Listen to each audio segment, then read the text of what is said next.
Hey everyone, good morning and welcome back to my another video. तो friends, कैसे हो आप लोग? उम्मीद करती हूँ कि आप सब अच्छे हैं, स्वस्थ हैं, मस्त हैं, अपनी स्टडी में व्यस्त हैं फ्रेंड्स। तो चलिए इस वीडियो को आगे कंटिन्यू करते हैं और बहुत ही अच्छी खबर के साथ कि प्राइमरी में भी वैकेंसी आ रही है। तो बहुत अच्छी खबर है भाई, 8 साल का इंतज़ार फाइनली अब ख़त्म होने को है और आएगी। इस बार वैकेंसी आएगी, इस बार क्लियर है कि आएगी वैकेंसी। हाँ, पद थोड़े कम हैं। इतने सालों बाद वैकेंसी आ रही है तो कम से कम 50,000 तो सीट आनी ही चाहिए थी, बट नहीं, 10,000 प्लस सीट आ रही है। तो बहुत कम है, कह सकते हो ऊँट के मुंह में जीरे जैसी कहावत फिट हो रही है यहाँ पे। बट चलो, जो आ रहा है उसमें सकारात्मकता ढूंढते हैं और अपना 100% देते हैं। तो चलिए वीडियो को आगे कंटिन्यू करते हैं और बहुत सारी बातें आज करनी है मुझे आप लोगों से। सो फ्रेंड, पिछला संडे जितना मेरा बहुत अच्छा गया था ना, इस बार वाला संडे उतना ही ज़्यादा ऐसे लेज़नेस के साथ शुरू हो रहा है, क्योंकि बहुत ज़्यादा बॉडी में पेन है, मन नहीं कर रहा है कुछ पढ़ने लिखने का। पता नहीं क्यों, थोड़ी सी उलझन हो रही है मुझे, बट अपने शेड्यूल के साथ ही अपने दिन की शुरुआत कर लेते हैं। तो अभी 1 कप हमने चाय बना लिया, चाय पी लिया और साथ में बैठ गई हूँ करंट अफेयर्स कंप्लीट करने के लिए।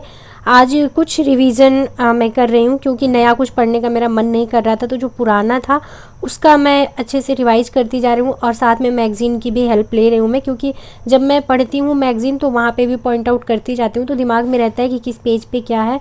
तो वीडियो प्लस मैगज़ीन के साथ अभी मैंने आज करंट अफेयर्स का रिवीजन कंप्लीट किया। जिस दिन तबीयत नहीं सही रहता है ना, उस दिन मॉर्निंग बहुत लेजीनेस के साथ शुरू होती है। वैकेंसी तो दे रही है, कम से कम जहाँ बिल्कुल अकाल पड़ा था, जहाँ दूर दूर तक पीआरटी का नामो निशान नहीं दिख रहा था, वहाँ 10,000 प्लस सीटों पे भर्ती आ रही है। और इस बार की जो भर्ती है ना, मैं कहूँगी लड़कियों के लिए वरदान है, जिनको नौकरी मिलेगी, अच्छे लोकेशन अच्छे एरिया में नौकरी मिलेगी। क्योंकि इस बार नगरीय क्षेत्र के लिए ये जो भर्ती आ रही है। इस बार जो 10,000 टीचर का सिलेक्शन होगा, उनकी नियुक्ति नगरीय क्षेत्र में जो विद्यालय हैं प्राथमिक के, वहाँ पे नियुक्ति दी जाएगी। तो बहुत अच्छा है और बहुत अच्छे अवसर हैं, कह सकते हैं। कम से कम 10,000 की तो बेरोजगारी दूर होगी, उसमें हो सकता है कि हम लोगों का भी नाम हो, क्योंकि वो अपने मेहनत के ऊपर डिपेंड करता है। और थोड़ा सा कॉन्फिडेंट रहती हूँ, क्योंकि पिछली बार का सुपर टेट मैंने क्लियर किया था। इस चीज़ को बहुत ऐसा नहीं लूँगी कि नहीं पिछली बार कर लिया था तो इस बार भी बहुत ईजिली हो जाएगा। नहीं भाई, एफर्ट लगाने पड़ेंगे, क्योंकि 8 साल में बहुत उतार चढ़ाव से गुजरा है जीवन। तो बहुत सारी चीज़ें भूले भी हैं, बहुत सारी चीज़ें वापस से पढ़नी पड़ेगी, बहुत सारी चीज़ें नई भी पढ़नी पड़ेगी। क्योंकि अगर कुछ नंबर कम रह गए थे तभी तो सिलेक्शन नहीं हुआ था। क्वालिफाई होने के बाद भी मान लीजिए गुणांक हमारा कम था, अगर सुपर हिट में हमारा नंबर बहुत ज़्यादा रहा होता तो सिलेक्शन होने के चांसेस बढ़ जाते। बट सुपर टेट में ठीक ठाक नंबर था, कम नंबर नहीं था, लेकिन उतना ज़्यादा नहीं था कि हमारे जो एकेडमिक में गुणांक कम पड़ रहा था उसको वो कवर अप कर सके। तो इस वजह से नहीं हुआ सिलेक्शन। और 8 साल में इतनी सारी चीज़ें देखे, इतने सारे लोगों की असलियत दिखी सामने। तो शुक्र है कि ऊपर वाले ने वो दिखाया जो हम देखना नहीं चाहते थे, या कह सकते हैं कि कोई भी इंसान नहीं देखना चाहता है अपने जीवन में। बट अब नौकरी मिल जाए, बस यही चाहते हैं, क्योंकि नौकरी मिलेगी तभी अपना आत्मसम्मान बचा पाएंगे। नहीं तो आप चाहे जितना सेंसिटिव हो, जितना समझदार हो, जितने अच्छे इंसान हो, आपके आत्मसम्मान को लोग चोट पहुंचाते ही रहेंगे। तो अपनी आत्मसम्मान की रक्षा करनी है तो अपनी रोटी खुद कमानी पड़ेगी, और वो रोटी लोगों को दिखनी चाहिए। आज की सोसाइटी जो है ना, वहाँ दिखनी चाहिए कि हाँ, सामने वाले के पास पैसा है, सामने वाला कमा सकता है। तो भाई, ये एक अवसर मिला है, उम्मीद जगी है, देखते हैं आगे क्या होता है। और रही बात इलाहाबाद हाई कोर्ट आरओ की वैकेंसी की, तो उस पर देखिए कब तक निर्णय आता है। जैसे ही निर्णय आएगा, नोटिफिकेशन उसका भी देखने को मिल जाएगा। तो मान के चलिए कि आपके आने वाले 6 महीने ना लगातार किसी न किसी चीज़ का पेपर लगा हुआ है और पेपर होता ही रहेगा। तो खुद को उसी हिसाब से प्रिपेयर करिए। सबसे पहले यूपी टेट का पेपर है, उसको देना है, और उसके बाद तो पेपर के तांते लग जाएंगे जीवन में। और इस बार बेरोजगारी को बाय बाय कर देना है, क्योंकि बहुत तकलीफ झेल लिया हम लोगों ने, बहुत तकलीफ, बहुत कष्ट झेल लिया ज़िंदगी में, बहुत उतार चढ़ाव देख लिया और बहुत सवाल खुद पे उठते हुए देख लिया बिना किसी रीज़न के। तो बस उस चीज़ से निजात पानी है। फ्रेंड्स, हर वीडियो पे किसी न किसी का कमेंट्स रहता ही है कि हाई कोर्ट आरओ की वैकेंसी कब तक आ रही है। तो मैं यही कहना चाहूँगी कि अभी मन लगा के पढ़ लीजिए, वैकेंसी बहुत जल्द आपको देखने को मिल जाएगी। और साथ साथ सिर्फ इलाहाबाद हाई कोर्ट की नहीं, यूपी पीएससी से भी आरओ की वैकेंसी आपको देखने की मिल जाएगी, जिस पे बहुत अच्छे पदों पे वैकेंसी है। 520 पदों पे वैकेंसी है, जिसमें 92 पद जो हैं वो आरओ के हैं, बाकी एआरओ के हैं, जिसके लिए एलिजिबिलिटी अलग होती है। तो उस पर हर कोई फाइट नहीं कर सकता है। तो चलिए आगे कंप्लीट करते हैं, कंप्यूटर के नोट्स बनाते हैं। वैसे नोट्स बनाने हम किसी भी कंडीशन में रहते हैं नोट्स बना सकते हैं, लिखने की हैबिट मुझे बहुत अच्छी है। तो इस वजह से आज मैंने पूरे दिन को इस तरीके से शेड्यूल किया हुआ है कि अपनी तबीयत को देखते हुए आज मेरा मन बिल्कुल भी नहीं कर रहा था पढ़ने का, और रिवीजन से मैंने स्टार्ट किया आज की स्टडी। तो रिवीजन तो एक ऐसा काम है ना, मुझे लगता है कि स्टडी का वो पार्ट है रिवीजन, किसी का माइंड नहीं एग्री होता है, सबको कन्विंस करना पड़ता है कि नहीं भाई रिवीजन के बिना ये सफ़र पूरा नहीं हो सकता, वरना मुझे नहीं लगता कि पढ़ी हुई चीज़ें वापस से पढ़ने का मन करता है।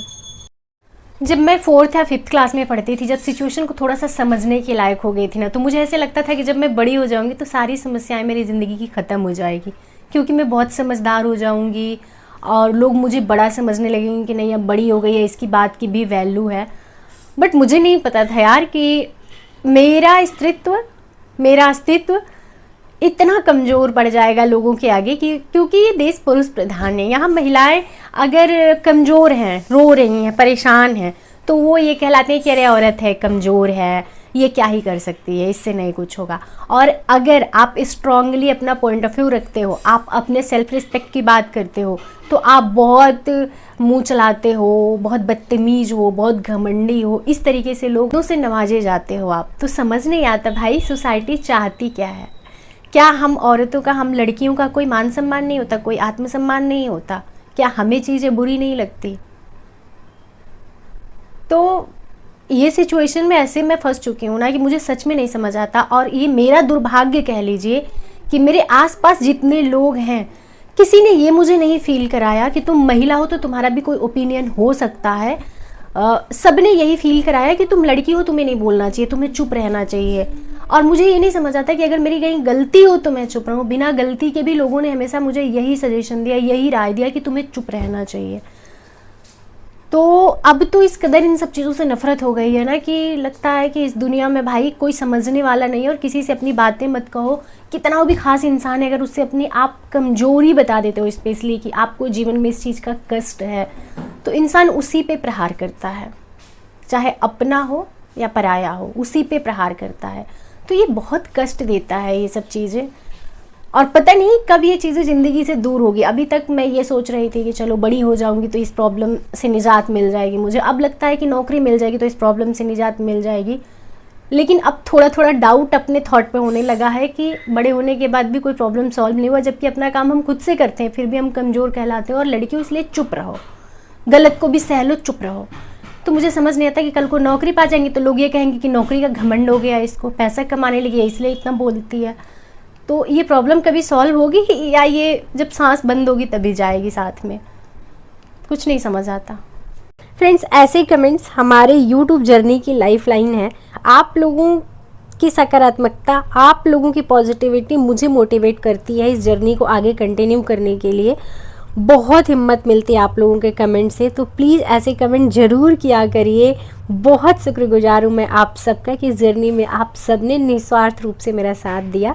तो चलिए आगे अपनी स्टडी को कंटिन्यू करते हैं। और अभी शाम का टाइम हो गया है तो टाइपिंग हम कंटिन्यू रखेंगे।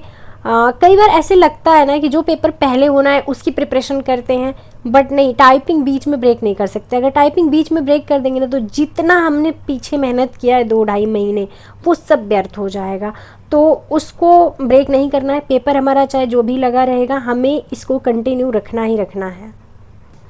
और फ्रेंड्स, इस बार जो मौके हैं, मैं बार बार दोहरा रही हूँ, इस बार जो मौके हैं ना उसमें हम लोगों को अपने इमोशंस को पीछे छोड़ के अपने आप को पत्थर बना लो कि किसी चीज़ का एहसास नहीं हो रहा है, क्या अच्छा हो रहा है क्या बुरा हो रहा है, उस चीज़ से फ़र्क नहीं पड़ रहा है। क्योंकि ये चीज़ें मैंने पर्सनली फील किया ना कि जितना आप इमोशनल होते हो, जितना आप चीज़ों को फील करते हो, उतना आपका ही नुकसान होता है, किसी और का उसमें कोई लॉस नहीं होने वाला है। तो भाई दुनिया में कोई सगा नहीं होता है। अगर नौकरी नहीं मिलेगी ना तो जो अभी हैं 2-4 लोग गिन के उंगलियों पे, वो भी साथ छोड़ के चले जाएंगे, गारंटी है इस चीज़ की। तो चलिए फ्रेंड्स, इस वीडियो को हम कर देते हैं यहीं पे एंड। उम्मीद करते हैं वीडियो आप सभी को पसंद आई हो। वीडियो पसंद आई तो वीडियो को लाइक जरूर कर दीजिएगा। चैनल पर करना है तो चैनल को सब्सक्राइब करके बेल आइकन प्रेस कर दीजिएगा, जिससे मेरे आने वाली वीडियो को नोटिफिकेशन आप सभी को मिल सके। तो चलिए मिलते हैं नेक्स्ट वीडियो में। अभी के लिए इतना ही। नमस्ते, bye bye, good night, thank you so much.